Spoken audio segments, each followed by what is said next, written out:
Então, vamos começar? Então, eu vou começar aqui trazendo algumas curiosidades que eu acabei achando sobre a vida de Jonas. Também tem muita coisa aqui que não está na Bíblia, é claro, mas enfim. Vamos lá então, primeira curiosidade que eu gostaria de estar trazendo é sobre o significado do nome de Jonas. Bom, na tradução literária aqui, trazendo ao pé da letra o nome dele, na tradução fica pomba. Isso mesmo, é pomba de pombo, pássaro. E a segunda curiosidade é a idade dele. A idade não se sabe ao certo, até porque a Bíblia não cita. Algumas pessoas, desculpa, dei um tapa no microfone. Algumas pessoas dizem que ele tinha entre, sei lá, os 30 aos 50, mas é só especulação, não vai saber porque a Bíblia não diz. E os pais dele, né, também não sabemos quem é, os pais, a mãe, não sabemos quem é, se ele tem irmão, se ele não tem. A gente só tem, por enquanto, as informações canônicas que estão na Bíblia. Tudo que está na Bíblia não é canônico. Então, vamos lá, então.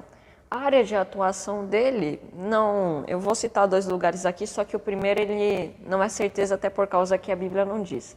Bom, o primeiro, né, como a Bíblia já fala, né, ele é hebreu, então, ou seja, ele estava em Israel. E a área de atuação dele foi em Nínive, mas também poderia ter sido em Israel, só que a Bíblia não diz. E registros, não temos nenhuma informação a não ser as citações da Bíblia. E eu vou trazer uma curiosidade aqui sobre 2 curiosidades, aliás, sobre a cidade de Nínive. A cidade de Nínive foi fundada por Nimrod, olha que nome bonito. Ela foi fundada na Síria e acabou virando a capital de lá. Então, ou seja, lá tinha bastante pessoas. Em média tinha 1.200, 1.300 pessoas. Ou seja, não era uma cidade tão pequena. Lógico, comparado com hoje em dia, é pouca coisa. Mas para aquela época, ser uma capital e ter 1.200 pessoas, nossa. Então, vamos lá, então. Não sabe muito sobre a vida de Jonas, como eu acabei de dizer. Até porque as informações canônicas é só a Bíblia que dá, o resto é só especulação que nós fazemos, tipo a idade de Abraão, a idade de Matusalém, a idade de sei lá quem, a idade óssea, DNA, árvore genealógica da pessoa, tudo que não está escrito na Bíblia que é não canônico. Enfim, vamos lá. Eu estou gesticulando muito, não sei porquê. Vamos lá então. Jonas era um profeta de Deus e um dia, né, um certo dia, Deus foi lá e falou, Jonas, é o seguinte, eu preciso que você vá lá em Nínive, dar um aviso para mim e tal, falar que, como posso dizer, os pecados deles chegaram até meus ouvidos e eu quero que você vá lá e entregue uma mensagem falando o seguinte, se eles não se arrependerem dos pecados deles, eu vou destruir a cidade, pronto. E Jonas, ele estava um pouco rebelde, não sei o que deu nele, que ele não quis ir. Por causa que ele já sabia como que era a cidade, ele já sabia que ela era cheia de pecado, cheia de coisas ruins, cheia de deuses pagãos, então ele não ia querer lá. Se Deus triste para ele, ele ia estar lucrando, ia ser menos pessoa mundana.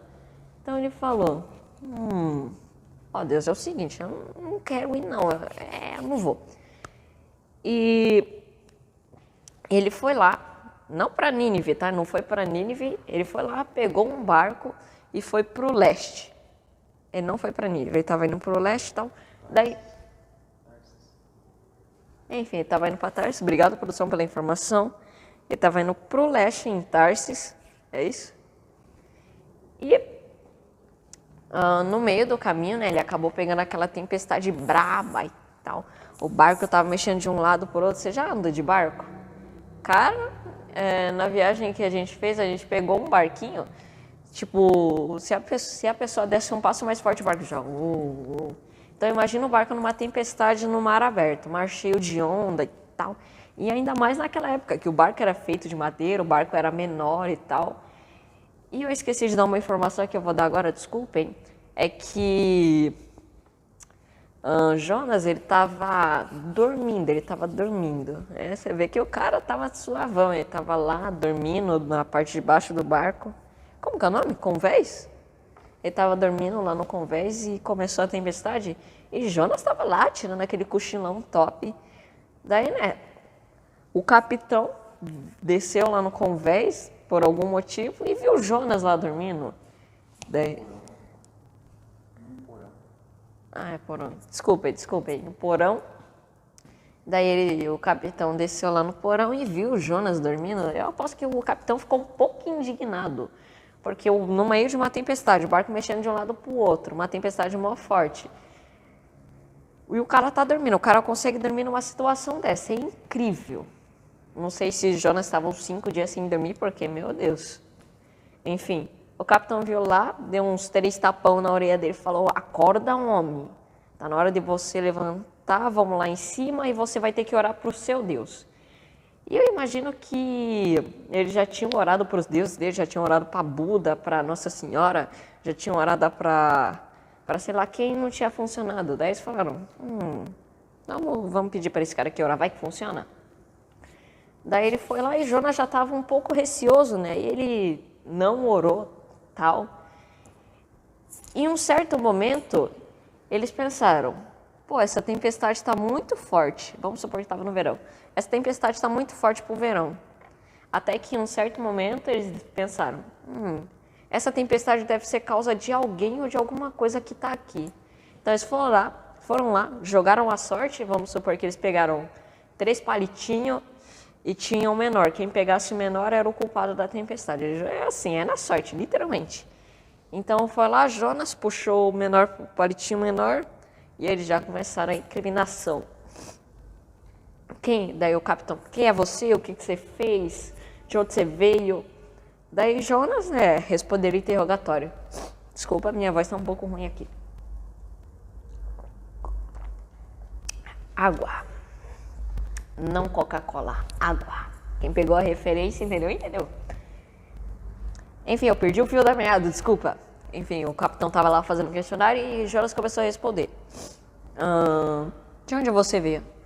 Eu sou Jonas, um hebreu, e venho entregar a palavra do Senhor, só que eu estou fugindo dele, Então, Jonas começou a responder o questionário, até que em um certo momento ele falou assim, cara, já que essa tempestade é culpa minha, joguem-me ao mar.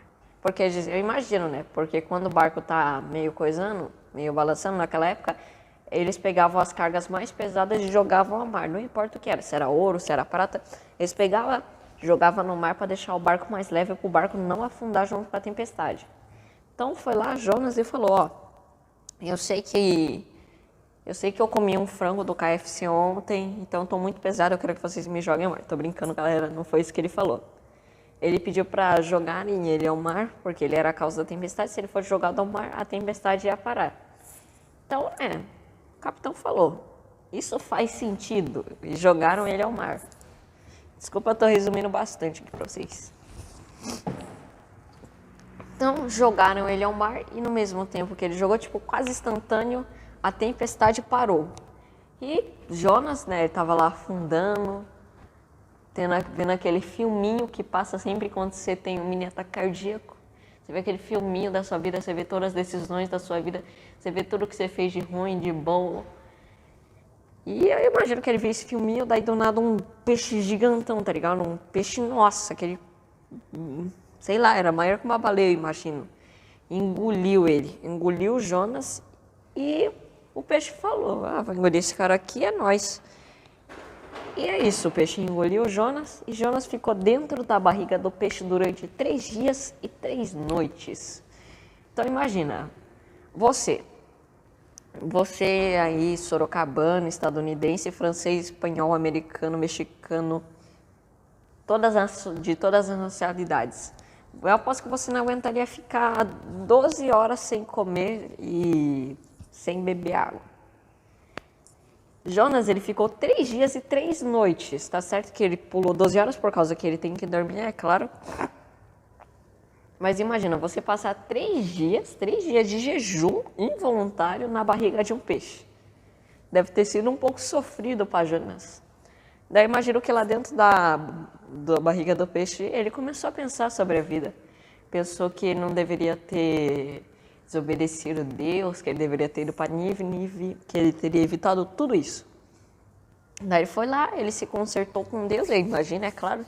E depois desses 3 dias e 3 noites que ele se consertou com Deus, foi lá e o peixe cuspiu ele numa costa. E adivinha que costa era? Ele cuspiu, quer dizer, o peixe cuspiu ele na costa de Nínive. Então, você vê que já era predestinado o negócio já era tudo minimamente calculado, friamente calculado.